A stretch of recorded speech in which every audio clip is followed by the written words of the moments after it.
What's happening, guys? We're back again. This is the second video.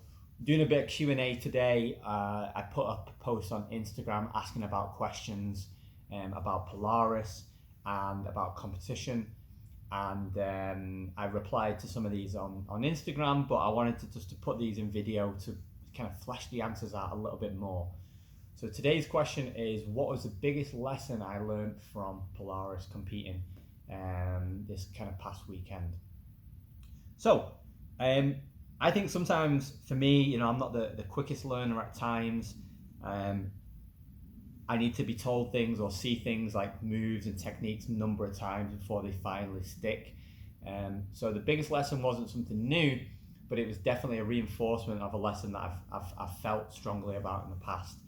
And that is that in a competition, you need to kind of get to your A game or one of your A game positions as efficiently as possible, like straight from the off. So if you don't know, the format that we did for Polaris, there were 5-minute matches, so there's no time to kind of hang about. The pace, the kind of intensity can be quite high straight from the off. And generally, even in a longer match, if somebody gets to one of those A game positions, it can be done and dusted. Now I want you to notice that I didn't say quickly, I said efficiently, and it's one of those things where if you look at it, I think a lot of people think speed is the answer, and if you look at these high level athletes, they're super quick, but what you actually don't notice from maybe a less experienced eye is it's not about speed, it's about efficiency. So everything that they're doing is so kind of precise, and the speed will come with that. If you say, for instance, we were training in here and we were doing a little drill, all right, and the drill was you've got to put the guy into close guard as quickly as possible. So you start one guy's on his knees, one guy's in open guard, and we say go, and you say quickly as possible. Everyone's going to be scrambling, pulling the guy in, trying to get to the close guard. Likewise, if you said efficiently as possible, but we didn't have the time, or that wasn't the kind of goal of the drill, people are going to be a bit more precise, hopefully a lot more precise with what they're doing, with the grips that they're taking, angle of the hips, distance control. And the better you get at that efficiency, the more ways you've got to get into that closed guard position, the quicker you're going to be able to execute that when you're either competing in a tournament or if you're just sparring in your gym.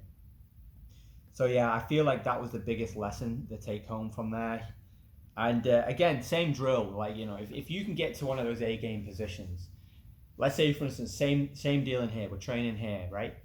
And we do rock paper scissors. I win, and I get to pick the position that we start sparring in. Again, let's say closed guard. If I start in the closed guard and your closed guard defensive game's not very good, then I'm going to win the round pretty much every time.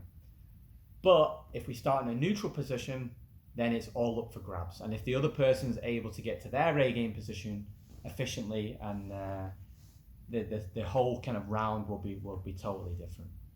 So that was the biggest take home for me.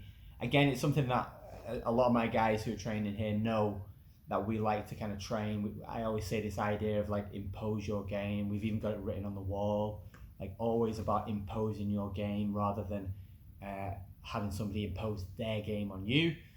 But it's one of those things where, when you're competing at a high level like I did last weekend, you see the importance of that even more.